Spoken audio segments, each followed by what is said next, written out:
welcome back to this afternoon session of the first forum of collaboration strategies Mexico-China.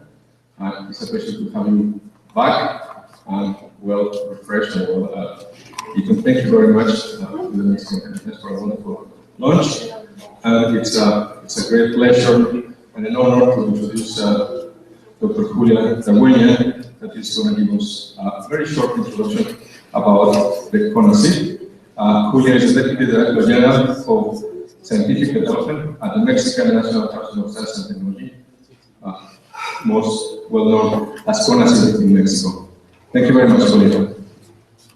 Thank you very much. Well, I'm sorry I came a bit late, but at least I came to have lunch, which is very good. But yes, but I'm coming back to Madrid, so I couldn't be the whole day with you.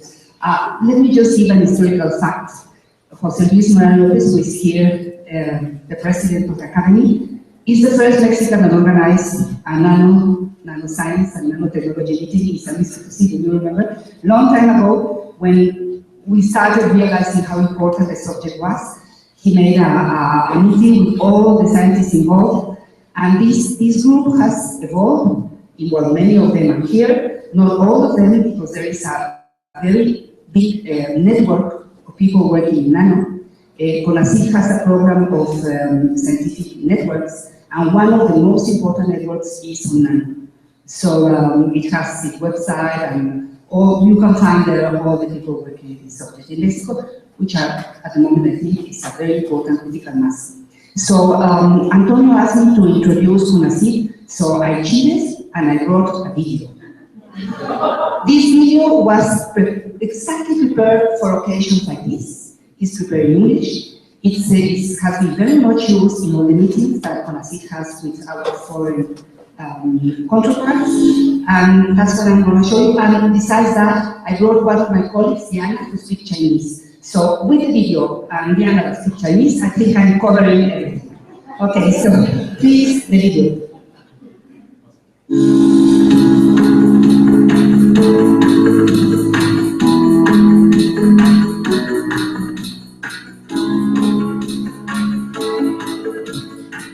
Mexico is on its way to become a knowledge-based economy and society, because we know that knowledge transforms.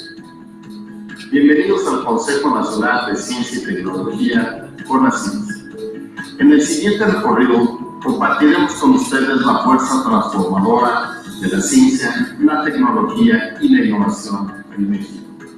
The National Council of Science and Technology was born in 1970.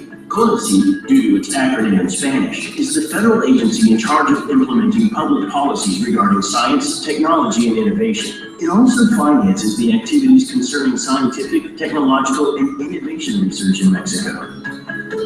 The Special Program for Science, Technology, and Innovation, 2014 to 2018, PACITI, due to its acronym in Spanish, defines the 6-year objectives regarding science, technology, and innovation, as well as the public policies to achieve the said goals.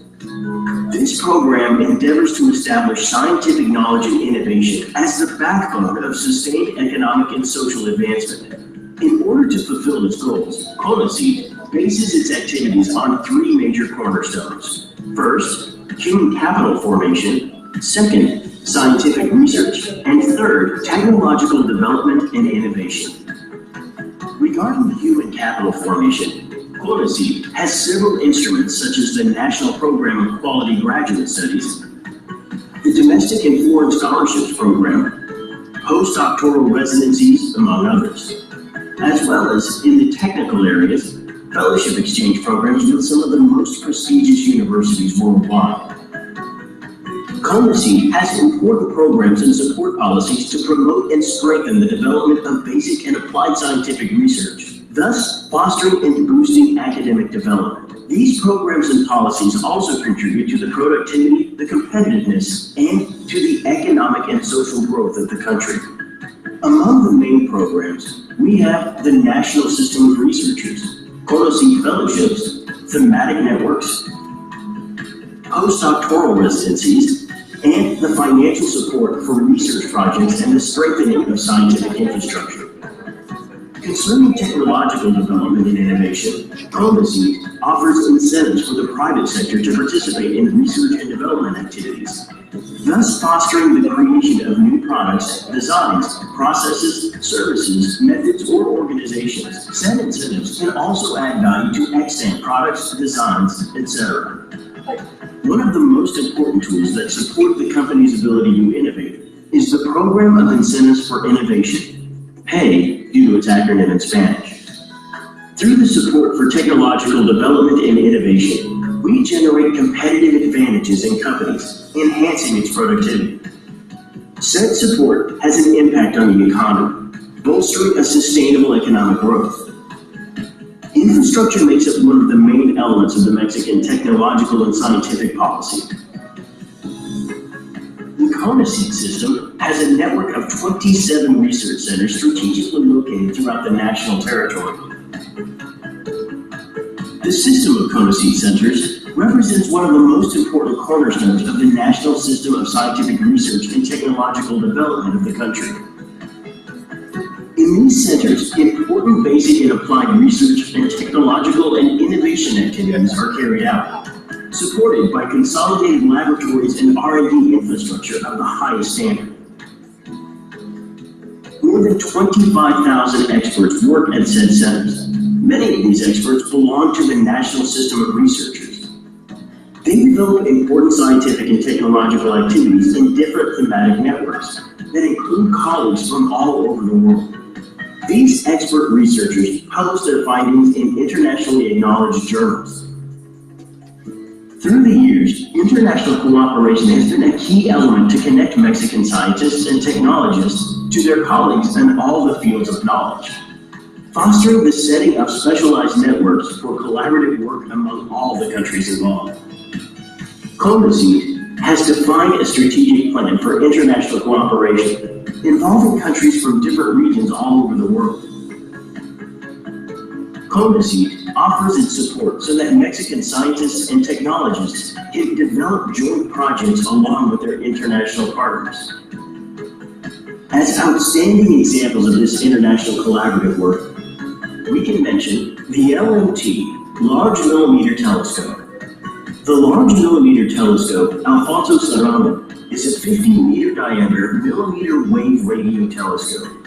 It is the world's largest single-dish steerable millimeter wavelength telescope, designed specifically for astronomical observations in the wavelength range of 0.85 to 4 millimeters. This binational project between Mexico and the United States of America represents the largest and most complex scientific instrument constructed in Mexico. And the Gamma Rays Observatory, HAWC, High Altitude Water Cherenkov, designed to study the origin of very high energy gamma rays produced in celestial objects. This observatory is composed of an arrangement of several Cherenkov light detecting tanks in water. Each tank has 4 detectors very sensitive to light called photomultipliers, which are located in the bottom of these and pointing towards the top of the tank to achieve its objective. Nuestra encomienda es llevar a México hacia una economía y una sociedad del conocimiento. CONACYT, conocimiento que transforma.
was the easiest talk I've given in my life. But I think we could go on with the session because it was just like you wanted just an introduction, and perhaps during the session if you have anything that you would like to discuss a bit further, we can. Okay. Thank you very much, Julia. May I then call the rest of the panel members to come to the front? Professor Jalil, Alejandro, Marta, from me, Edith.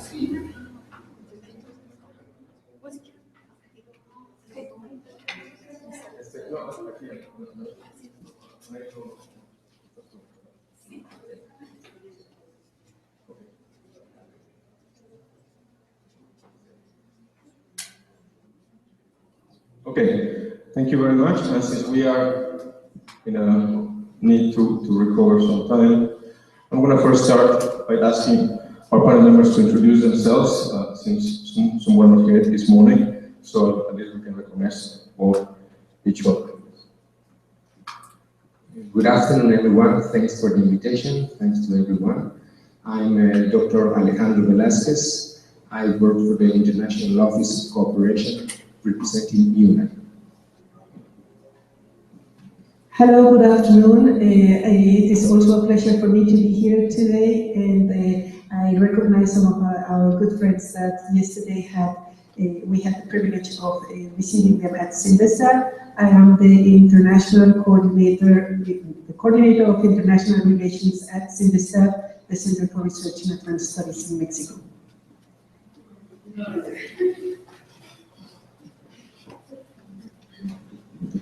Hi, this is Emilio Bucio from National University of Mexico. My name is Laura Zarkovic. I'm from the Physics Institute of UNAM also. Good afternoon, everyone. My name is Romy Wang from the University of Science and Technology, Beijing. Hello, good afternoon. I think you already flew forward to see me. I'm Jenny from Beijing University. Thank you, everybody.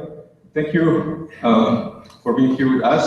I personally think this is one of the most important panels of discussion. Mobility of academic and students is something that we would like to take NANOMXCN to the next level, and we are eager to hear about your recommendations, your suggestions. What are the difficulties? What are the strengths of incorporating the student exchange to our efforts to promote collaboration between Mexico and China? As you have heard this morning, this is the third year that we organize this event. We have been very happy, very proud of the level of support we have got from CONACYT. Thank you very much. From this year, from the National Science Foundation of China, and as well from different sponsors, including Syndesat, including AMC, including of course, the Academia Mexicana de Ciencias and others. So we want to, in the past 2 years, including this one, 3 years, we have been very specific to invite senior scientists, well-established and well-recognized scientists to these events, because we feel very strongly that it's very far place. It's a big expense to bring students from the other side of the world for a 1-week workshop. And in doing that, we deny excuse me, thank you very much. In doing that, we deny the best and the most important advantage of students, their mobility.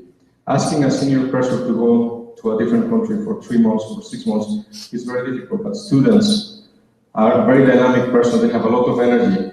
They have these advantages. And in this session, in this roundtable, I would like to ask the panel members to explore the advantages, the difficulties, and how some organization like ours could benefit from bringing students into our efforts. It's not something that we have not wanting to do. It's just something that we were waiting for the right time. We believe we are at the right time, and we look forward to hear from your opinion and your recommendations.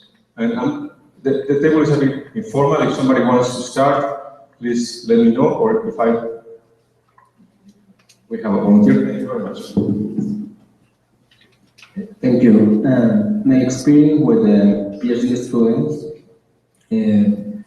I was working with PhD students since 10 years ago, and my personal experience when I was in USA for 1 year changed the name, and when I come back to Mexico, I can write in English and indifferent, something like that. With this experience, I try to all of my students work abroad. My PhD students was working for, depends on the support by CONACYT with the scholarship beca mixta, and they moved to Europe, USA, and Japan. When they come back to Mexico, they can write very well, they have very big motivation, and they finish a PhD in a specific time, no more than 4 years. So this is a very good experience for students, and they come back to Mexico with a very good motivation. Thank you very much. Well, I'm just started working as a researcher, but when I was in my PhD, I also went abroad to France, and it was a 1 month stay, which I think it's very little to really do something, like to really collaborate. So I would think about 3 or 4 months as a good time to be productive, not only 1 month or 2 months.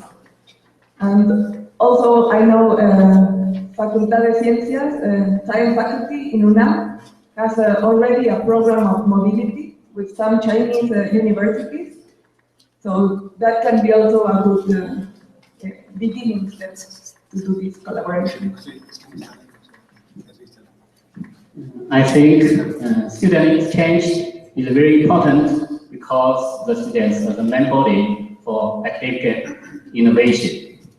In the morning, we have many people say that in China, in science, technology, economy, and the influence in the world greatly improved a lot during the past 30 years.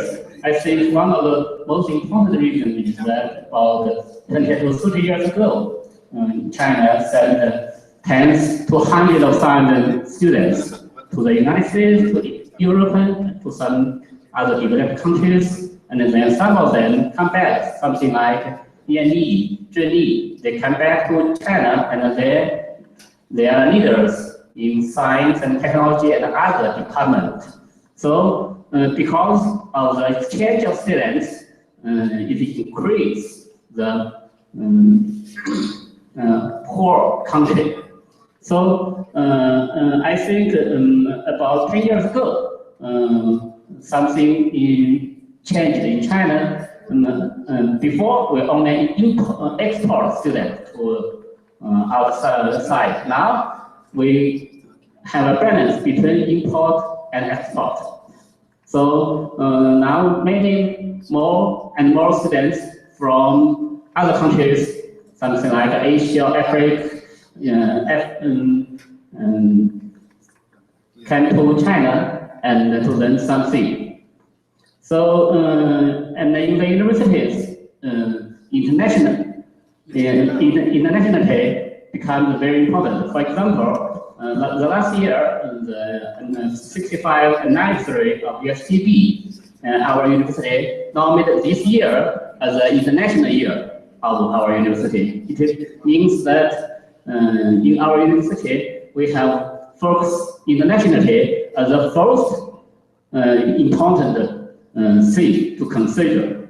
So not only we send some students to different countries, and also we absorb some students, also some young scientists as faculties of our university. So I think this should be number one in the future. Thank you very much. Allow me to interject for a moment, because otherwise it's looking more like a linear table rather than a round table. So I'm going to shift the discussion on this side. And I would like to ask, let me first start with a comment. In Hong Kong, our universities have a very strong drive to attract international students for exchange. And there's a very practical reason for that, because it looks very good on the rankings. So I'm going to start with UNAM, and I'm going to ask Alejandro to tell us the position of the National University. Well, thank you. Yesterday we had a chance to share with our colleagues from China some of the experiences we had in the last 5 years in regarding of collaboration with China specifically. And the numbers are not so happy, if I may say, because if I compare the number of mobility either of academics as well as students, it is extremely low compared to other countries, even though they might be 100 times smaller, like the size of Holland, for instance. In this regard, we started to wonder to what extent we could break certain barriers. And we came out of the conclusion, because of a large study that we conducted among our students trying to fight for a scholarship to go abroad, what would be the major problems they confront when they want to apply for a mobility program and going to China. 3 of them came out as the most important barriers. One is a large distance, cultural distance barrier. Sometimes our students, not because of the geographic distance, but because of the cultural distance between what we as a country have and what they have in China. So we established a communication with the Chinese embassy in order to provide information about how is the daily life in China, how things are organized. Because we've got all kinds of different crazy ideas in our mind, but we didn't get much background from the Chinese embassy. So in 2012, UNAM decided to launch a headquarters office in China. We did it with the Beijing Foreign Studies University, and in the last 8 years we've got lots of direct communication on how things are taking place in China. And this is quite an important window that we open. More or less our mobility of the students has increased in double. So we are not actually very happy because numbers are still. We are moving about 40 students on a yearly basis to China. Compared to what we move to Germany or to England, it's perhaps 1/3.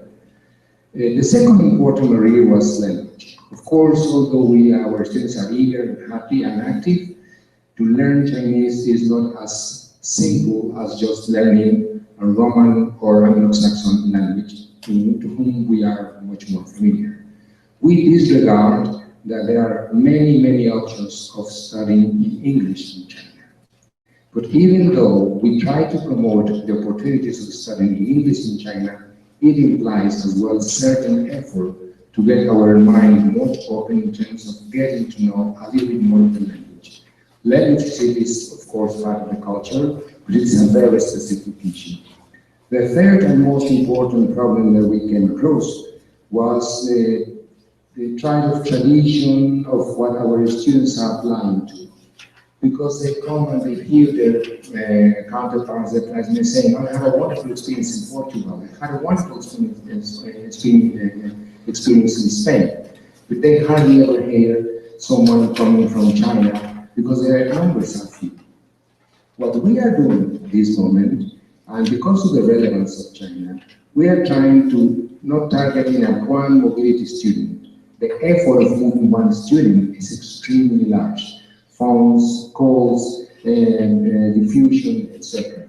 Now we're trying to get with our 45 agreements with different universities in China, study abroad programs, joint study abroad programs, so that a number of students in China come to Mexico to take courses in English, because there is Chinese also speak Spanish, let me tell you.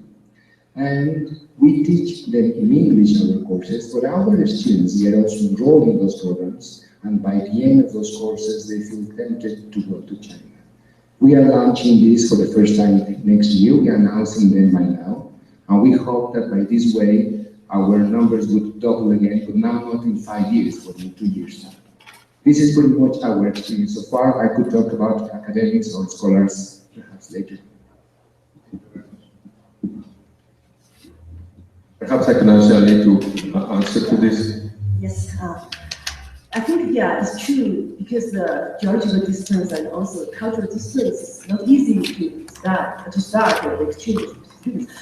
But I think it's really important, because you see the future of our life. So you need to work hard for that.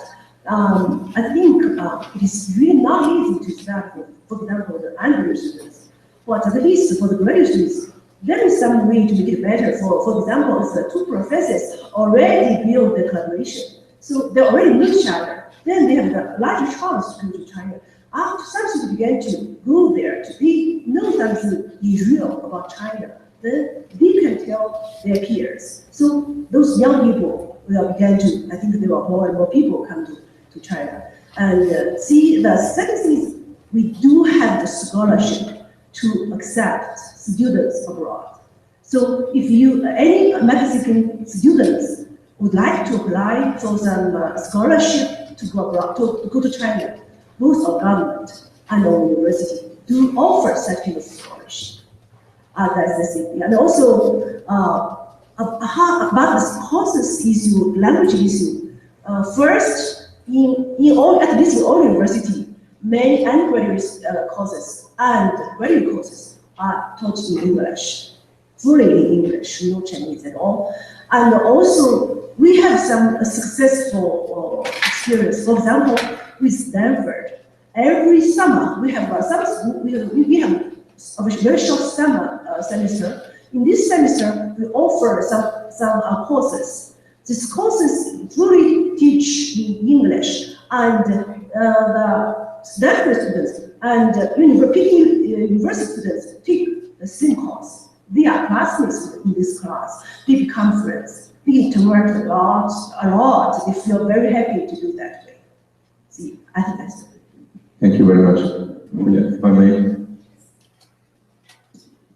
Well, for all the things that you have mentioned, CONACYT has already the mechanism. It's just a matter of having the relation between researchers and to use the mechanism. The becas mixtas is exactly as Emilio explained. It's just a matter of wanting to send your student to China, and the beca is open for that. Yes, it's 6 months for master, 1 year for PhD. And also CONACYT pays to foreigners that want to study in Mexico. Actually, we have many foreigners who study in Mexico. Of course, most of them Latin Americans, which for them is obviously simpler. But we have also the mechanism too. So if you invite, any of you invite a Chinese student to come, of course, they have to be admitted in a Mexican program. But well, that's obvious, the same thing should be for China. You have to be accepted in some sort of program. So for all the things you've said, we have already the way to do it. It's really a matter of having the relation between researchers and between research labs to use these possibilities. From all the things we've said, maybe we can think something different, but all the things that have been mentioned, we already have in place how to do it. And yes, I would like to mention also from CINDESAT point of view, we have more or less the same experience as UNAM, although in a much less numbers, since we are only 651 researchers compared to UNAM. But what we did at the Office of International Relations is to look back in order to then be ready to look forward. And what we did is the same exercise that you did, but we did not share yesterday with our colleagues, so I want to share it now. And we looked at academic mobility. We know student mobility is very low, so we thought that academic mobility will give exactly the contact between researchers that might be a very solid ground to send the students. And the numbers are, I don't know yours, but the numbers here, we started, and we only looked at the last 5 years. So we started in 2011 with 11 researchers going to China. That increased to 14 and 15 in 2012 and 13, but decreased in 2014. However, 2015 came up to 16 researchers, and last year we had 18 researchers from CINDESTAB going to China.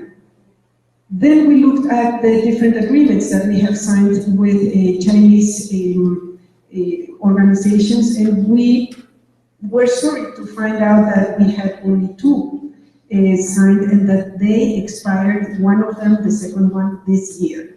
So one was with the Sunji Academy of, it was a consortium of several universities, the Sunji Academy of Agricultural Sciences, the Sichuan Agricultural University, and the South China Agricultural University. But this agreement already expired. Then there was a letter of intent that was signed with the Beijing Association for Science and Technology that is expiring this year. So we said, well, there seems to be ground to work together. So we looked at the common publications from our researchers with Chinese institutions. And for that, we looked at the last 10 years. We started with very low numbers in 2006, around 30 publications per year. But I must say in 2012, where we had this peak of researchers going to China, we came up with 170 international publications together. Well, what was the impact of these publications in the international scene? So we looked at the annual citations that they received. And I would like to show you how this graph is going up and up and up. So having in 2016 almost 7,000 citations in our common publications. So I think there is a big ground to cooperate. Now there is one thing I would like to mention about the language. We have been in touch with one Chinese university trying to see if they could help send a Chinese language teacher to our institution. Because it is not only learning the language, but because having a little bit of knowledge of the language, because I don't expect any student to really master Chinese, but having a little will close this gap, this cultural gap. So this is one thing that we are trying. However, for the moment, the Chinese teachers earn much more than the Mexican language teachers. So we are at that point. And the last comment I would like to do is, if it would be possible, because of having this great delegation from China coming here, to have a special call, CONACYT China, for common research projects. Yesterday, when you went to our institution, you met several researchers that proposed important projects that could be made together. So it would be a nice way to finish if CONACYT is able to do that. Thank you very much. Yeah, thank you so much for so much your data. Yeah, that's very informative. Thank you. Perhaps we could show a very short list of the projects we have, calls for research and postdocs. My direction, it doesn't handle students, it handles research and postdoc mobility. So just to show you very quickly, well, we have many international agreements. It's important to mention that I'm talking about the international cooperation in science, because there are many other agreements, and there is a department in international cooperation that is the one that some of you will visit tomorrow to talk to CONACYT with the direction of international cooperation. So this is just the international cooperation of my direction, which is scientific development. So we have a university, Oxford University, you have here the list, Stanford University, Max Planck, Barcelona, International, GlaxoSmith, we are very proud of this one because it's of course an industry, and they give very good money for research and for exchange of postdoctors. California, these are particularly important, the University of California, UC Nexus, and there is a new agreement with the Texas that is called Context, and those agreements are very important because they are really, there are many Mexicans close to the state of California, Texas, so it's really very important for us. UC Nexus is now in the 20th anniversary of the collaboration. And then these are agreements for research and for postdoctorates. And this here are what we could call like just money that Mexico gives in order to Mexicans to have access to the facilities. For instance, the most obvious is CERN. Then oops.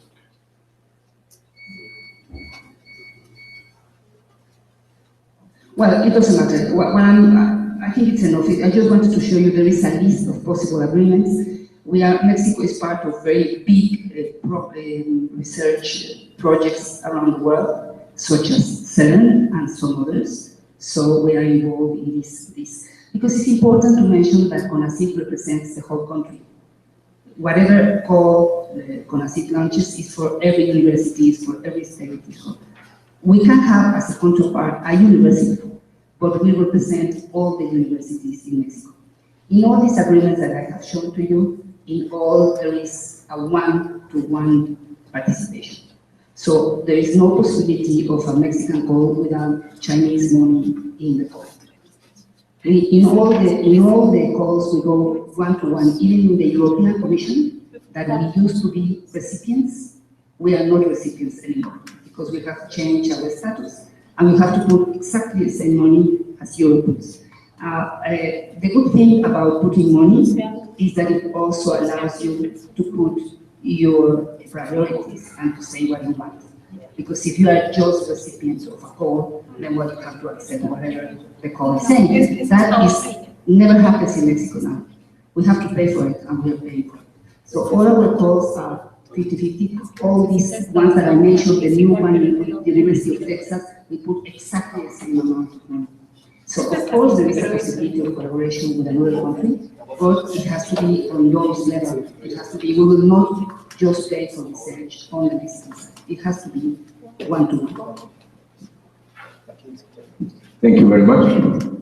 Let me try to push our panel members a little bit, and I apologize for that. But Julia, you mentioned that there are the mechanisms, and Marta, you mentioned that there's a peak in the number of publications. I'm really happy to see this, and I do believe that the citations are very high because Chinese scientists are getting more and more cited every year.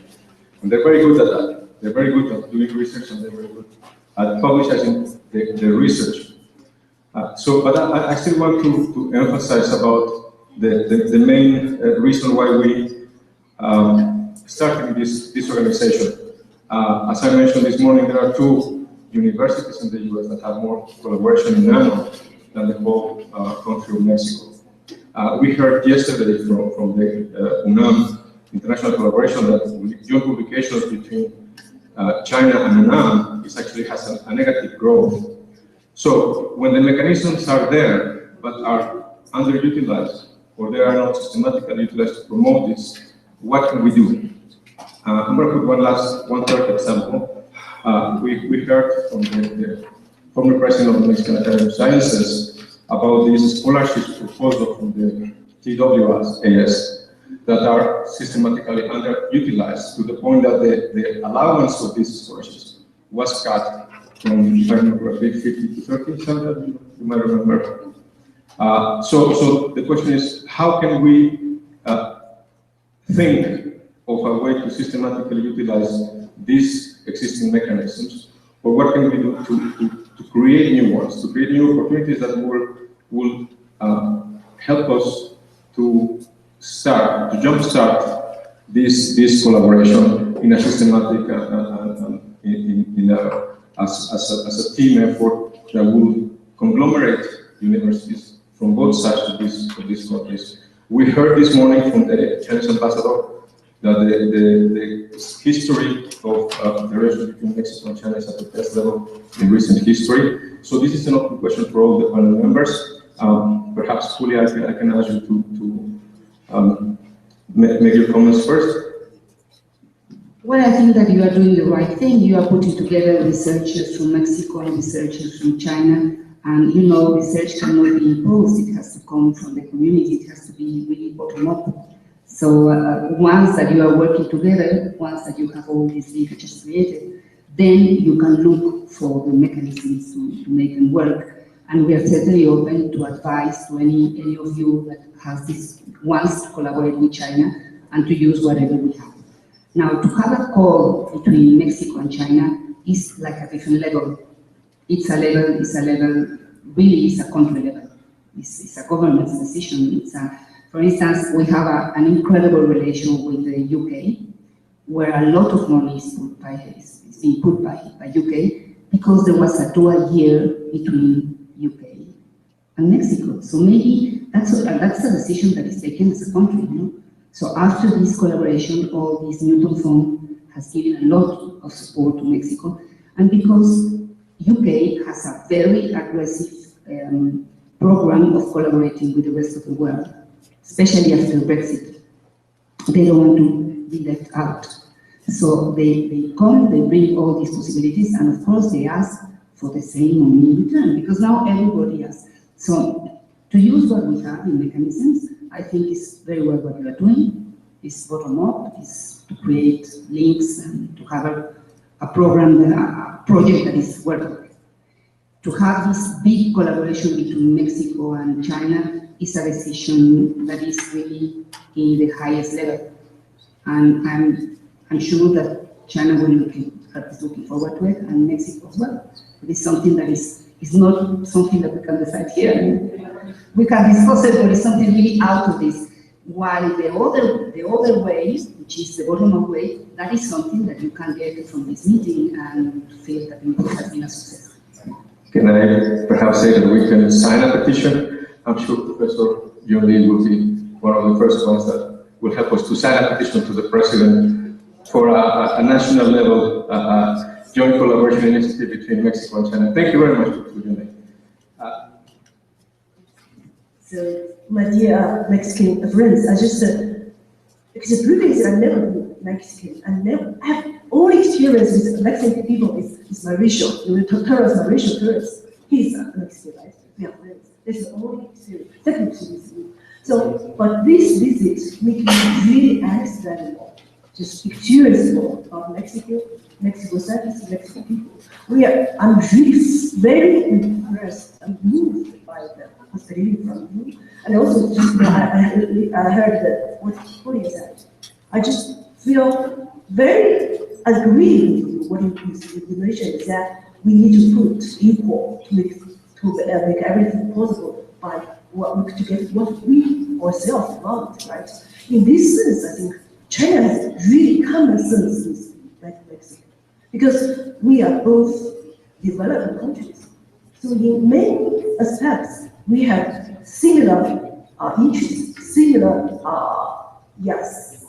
similar demands, similar expectation. So, and also according to Chinese culture, in my sense, in my opinion, just open to accept everything, to respect the other part. That's what we always see. Yesterday, I just a short story said, so China try to get more close to other countries. The we is very different to other part. For example, if there is a piece of ice there, if you try to make it break, what are you going to do? For some countries, it is just destroyed with force. For Chinese people, make it warm with your own palm to make it molten.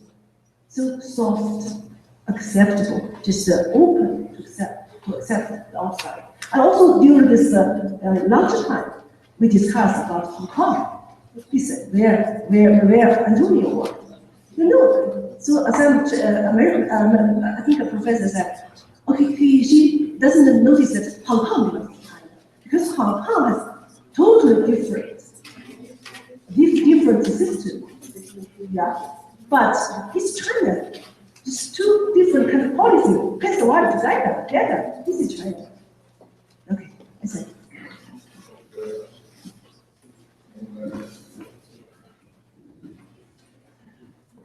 I am a scholar myself, and I certainly agree with my colleagues that there are quite a number of opportunities in place. And indeed, I also consider that getting into collaboration among scholars, it is not any longer an issue of culture, because by nowadays, with internet communications, you don't really need to see each other. 3 years ago, I published a paper with one Chinese I never met, and I still have not met her yet. And this is happening. But what we often forget, and this is a positive and critical opinion, is that the most important capital is not money, it is social capital, the one we're creating, especially at universities. And scholars try to go ourselves our own way, and we forget that we need to be surrounded by these common future scholars. So there are very few package calls. They are always linked to one great idea leader and one great researcher. And we don't need that only. We also need packages of things coming together.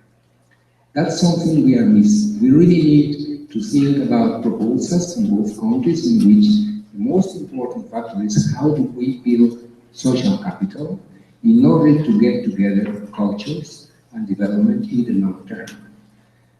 That's one critical issue. UNAM is doing about the same thing, so I'm not going to say that we are better, but we just, work on an individual basis. The second important thing is because of our numbers, we receive more or less on a yearly basis 600 Chinese students.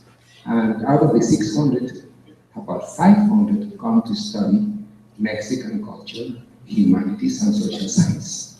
They are not coming for engineering, they are not coming for chemistry. We are very strong in certain issues we disregard, because sometimes we say this is science and the other things. And this split between clusters of how we look at sciences and how we look at disciplines is not helping at all. And because of our inquiries with Chinese students, we also get to see why are you so much interested in Spanish, Mexican culture, Latin American economy, history, and whatsoever. It is because by learning how the culture is, then you can get much more farther away in many other ways. And this is something that we, our students, are missing. We need to get motivation for our students to learn how is the culture in China, because it is a great opportunity to have an experience of a different culture as well. And therefore, we don't need thematic research anymore. We need multidisciplinary research combining science with social science and with many other features, because those are the top issues that we are not covering, even though money is there. I'm playing this in the table because recently we had a long meeting with the GFG, the German Academy of Science, and we were discussing exactly the same things, and they said, hey, we have lots of money, let's work with FANACIT, and we're going to put some money where we're going to do it. And there were already proposals for specific things, how many eggs this spider is going to have in 20 years. That's wonderful. We already have, okay. So, it's wonderful, but what we really need, both countries, is to get together and sort new things for the new future. And these disciplines are now combined. And that's why we have to think in a different way, to be perhaps more innovative, in order to bring students and scholars together into new fields of multidisciplinary subjects. And that's something that I said I would think that we share with China very much, because we are exactly, as you mentioned, in the same path of development. economically different, but in terms of what we want to go is our social capital to place it in the right time and the right moment. Thank you very much. Can I ask, invite Professor Jun Lee to give some comments? So it's really impressive, this trip for us all from China. I must admit, I stayed in the United States on the other side of the border for 20 years, but I never crossed the border, so my self-knowledge of Mexico is very, very low. So this time when I come here, we realize that this is a very, very good place for the Chinese student to come to study and for the scholars to have interaction with our scholars over here. So I think China and Mexico are both a great country with a very long history, very rich culture, and also we face the same great challenge in many aspects. So when we visit those institutes and face our colleagues here, we're really interested from our perspective. I think the Chinese government and the Chinese peoples were extremely interested to come here to interact with our Mexican friends over here. So we were checking over those days that on the scientific side, I think there are many things we are supplementary or we can help with each other. So China has something strong on the data side, but we can make things we can learn from here. Same thing may be applied here as well. And China has a lot of fundings those years, and maybe compared with many other countries, the overall funding of China is about the same quantity as in the United States. So on the other side of the border, the number one foreign student is Chinese student. So this is one of the things we want to, through this visit, we want to bring this thing back to China to let them know that we have very good resources here. The student can come here to learn and take advantage of this advanced science and technology based here already. And also on the other hand, increase the interaction because the people, normally when Chinese put last month tourists in the world. So the United States granted a 10-year visa for Chinese to travel freely to the US because they realize each tourist is spending $10,000 US dollar per person. So that's why they want to give them a visa. We see very little tourists from China here too. The basic problem is that the lack of knowledge of each other. So if I'm a professor in China, I live in the US and didn't know much of this country, that means most people probably didn't know much also. So that is the thing that we hope that through this interaction at the scientific level, also at the personal level, so we can increase this knowledge. That's when this morning we met with the ambassador of China to the states of Mexico. We said, well, I have two requests that we say goodbye to him. And said, well, number one, we hope you can help to establish a stronger collaboration between China and Mexican scientists. He said, yes, we already have some formula, and we will hope you guys go back to China to push from that side as well. Number two, I said, can you please help to make a direct flight from Beijing to Mexico City? He said, we already made it because in October, the first flight direct out from Beijing to Mexico City is already on the table. So that will be realized very soon. So I think that the most important thing is that there is strong base for collaboration. And the problem is that we didn't know, after you talk here, I realized that there is a lot of funding scholarship for the Chinese to come here too. And it's also scholarship. So China has a lot of scholarship for graduate students and also postdocs. So we have a lot of students from Middle East countries and Indians and the other European countries also. Not just in the social sciences side. I was talking about this scientific part. So my group, the group is all in English, and in our department, most professors are trained in Europe or in America, so they don't have problem communicating with students in English. And I teach communication in English, so my students are mainly international students. So in China, this is trend now. More and more universities offer international courses. So language-wise, I think it should be okay because Chinese students, they learn English from kindergarten, so all the way to college. So you can imagine we talk with young people, they will be able to communicate in English. So I hope that our colleague over here also can encourage your students and professors visit China so they gain more knowledge of China, and China can quickly become the number 2 power of the economy because they past 20, 30 years they really worked very hard on the economy and science. China invested heavily on science. I talked with with you. I said that well, Tony made so much great effort to make the interaction between the Chinese and American scientists. I said, well, if I were American people, I would vote for you to be ambassador to China because they know so much of China and they really pushed for this interaction. I think you made a great contribution. I really appreciate that even though you're not Chinese, but you made a great contribution to make the both sides move. So yeah, so that is the thing I want to say that we hope that by this interaction, if there's any opportunity that we individually, the future, we will do. And I already talked to several of us last night. When we go back to China, we will talk with the Chinese National Science Foundation. We'll talk with the president of the Chinese Academy of Sciences and also the Minister of Science and Technology, even through other government channels to promote the interaction between the two great countries. Thank you very much. Thank you very much, Lee.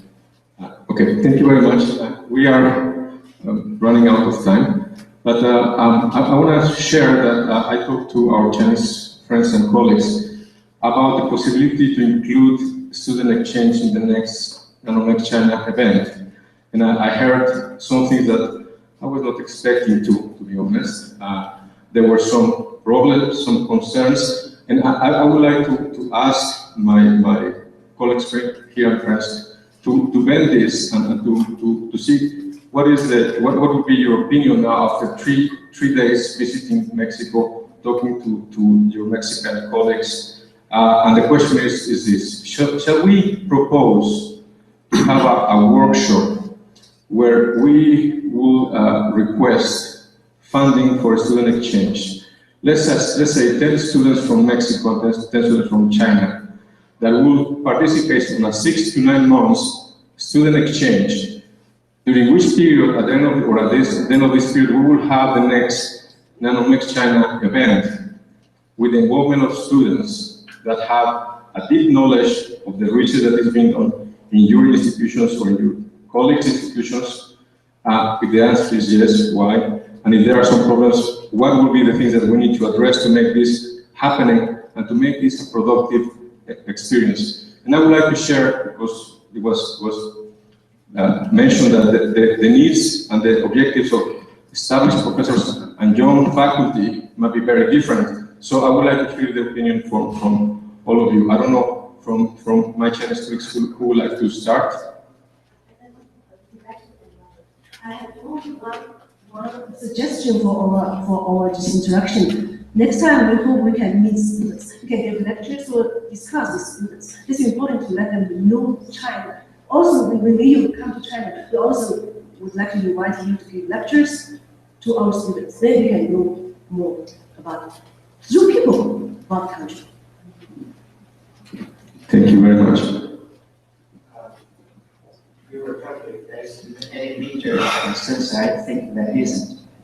The major problem was no people over there know that there's anything available. So when you come here, when we visit the institutes and the universities, you realize there's funding, there is a scholarship, there's great science. You have very good scientists. Many of them is the very first class of the world. So the problem is that the Chinese still didn't know. So if we have the US and Germany did very good in this aspect, personal experiences, because in Germany, the embassy in Beijing every year they invite Chinese scholars to come for a National Day celebration. They use this celebration to distribute the university message to the colleagues. And the US even get better. Almost major universities, all the major universities in the US sent their faculty members to China to give lectures and to recruit the Chinese students to their university. My friend at Brown University, he was a Chinese. He went back to visit his parents. His dean heard that he went back to China, called him and said, I will cover travel expense if you could sit with the students over there, ask them to come to our university and host a dinner. And they did. Then that year they got 5 students from Peking University. And then after that, Peking University every year go to Brown University. So this is a great experience. So they go to China, tell the student what do we have, what kind of scholar we have, what do we can offer to you. And then students know this opportunity that many people apply. So this is really, I think, no, to me, I don't think there's a barrier for sending student here or accepting students from your country. The other thing you notice is the US sends students to China every year for this summer school kind of thing, as Yan mentioned. Many universities receive them for a few months. So US student, my son is a US citizen, so we're good friends. I said, you should come to China, because many American students come to China, they said, well, I'm good at Chinese and English. So China hosts a lot of the US students in summer exchange, so stay a few months. So I think this could also be experienced if your university here, Yunnan, for example, organize 30 students to stay up here for 3 months in Beijing University or Tsinghua University. They might start to like to find out that it's easy to communicate. There's no problem. So that's what I look at this. I don't think there's a major problem in my personal view. Thank you very much. Let me just also answer briefly. We did invite the directors of the centers we were visiting to let the students know. I think one of the major problems is this holiday period, but they were aware. Sandra, do you want to add something? No. Is there any last comments? Maybe if not, then maybe I'll ask. As I mentioned, Laura, the needs and the worries, the concerns of young faculty might be different from our more established faculty friends. So can you comment about? Yes, well, I'm not sure about the faculty concerns, but for the students, I think I have students, new students, and for them to work in China and to be like 3-4 months, I have to have, of course, a project with researchers from China and to start a collaboration. Also, another thing that I wanted to say is I talked to the PhD and master program from the Institute of Physics, the PCF, and he told me he's working with some universities at Genova, Gothenburg, Groningen, and of Padova in Italy, to do a double diploma between different universities. This way, they don't go just for 1 or 3 or 4 months, but they study with the people. They can spend 1 year taking courses and doing research, and I think that's a better way to involve the students. But yes, I'm very eager to receive Chinese students in my lab and to send to start a collaboration.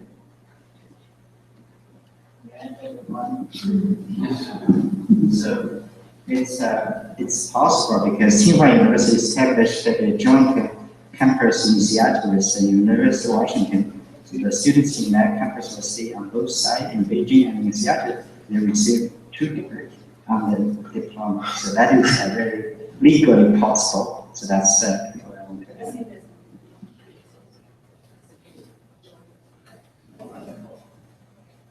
I think it's a bit also like the chicken and the egg problem. We were in Kona City in 2015 with the first NANOMXCN delegation, and we heard from Dr. Cabrero about this call for proposals on aerospace materials and how there were limited number of replies. So one of our efforts that we want to do is to approach the 2 scientific communities, to get to know each other, so that we are confident that any call for proposals will not go unanswered. This is a big commitment that is part of our work. So of course you are welcome. We were very sad that you couldn't come in December last year, but we hope you will join us on the next event. Then I will then ask a quick summary for everybody, just to wrap up the roundtable. We have run out of time, and if there are no other pressing issues that the panel members want to raise, then I will just ask for a quick summary to wrap up. Thank you. It's important to start with the exchange of the students. That's the most important. I think I would like to see this most important for collaboration. This time I have a very good experience with Mexican friends, and we have discussed in this place for the cooperations. We mainly talk about the project and exchange. Also, I think in China we have some academic associations. We can using these associations to support some international conference, workshops, and also in many universities, we encourage the young scholars to have a broad experience. So in this way, we can send some young teachers to Mexico, and then they can learn something as a student for research. Also, they can act as teachers for Chinese. I think the Mexico-China day, as we were talking, as was Janly talking about, it would be a very interesting also for students to talk to the Chinese professors, not only listen, just also to talk and to bond. And also next year that Mexicans go to China, it can also be organized like a Mexican day with tacos and I don't know, and to show. We have one in December. Okay. Okay. That's very important also to bond, more familiar. Thank you. I think it's very important to include the students, undergraduate students and PhD students in collaboration. My personal experience is when I included the students in collaboration, we have many production with involved together students and co-workers. In conclusion, it's important to include students in this workshop. Thank you.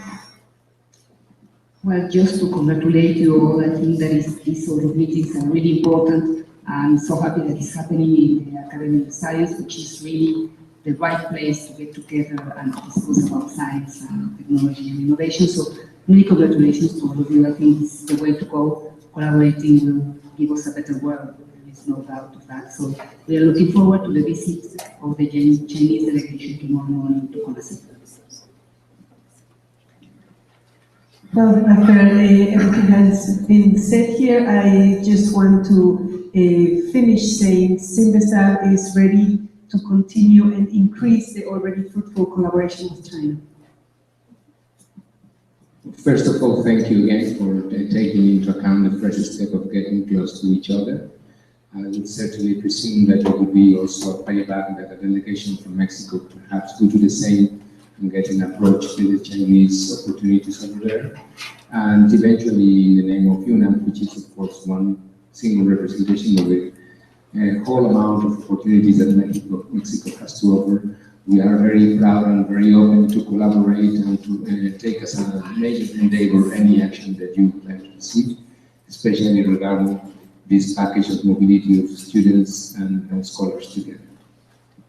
Thank you very much. So I thank all the speakers, and let me just mention, we have already received several letters of support from the directors of the research institutes we have visited in the last 3 days.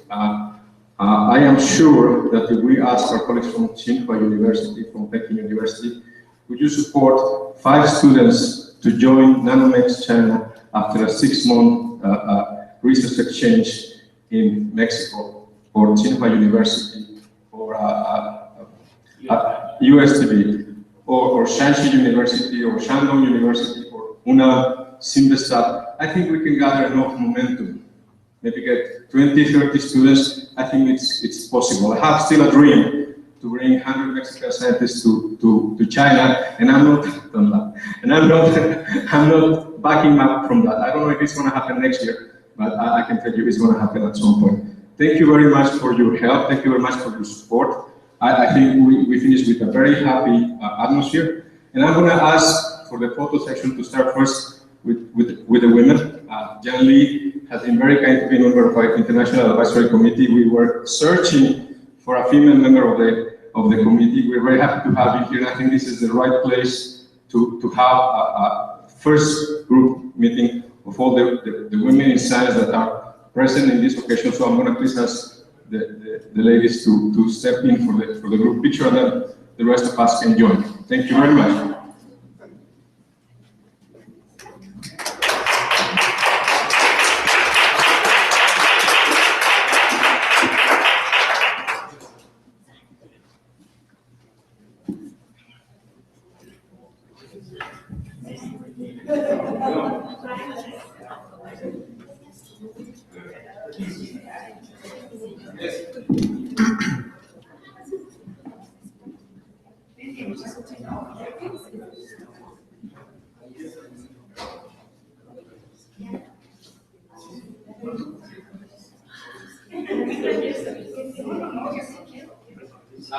El micrófono, por favor, un momento nada más.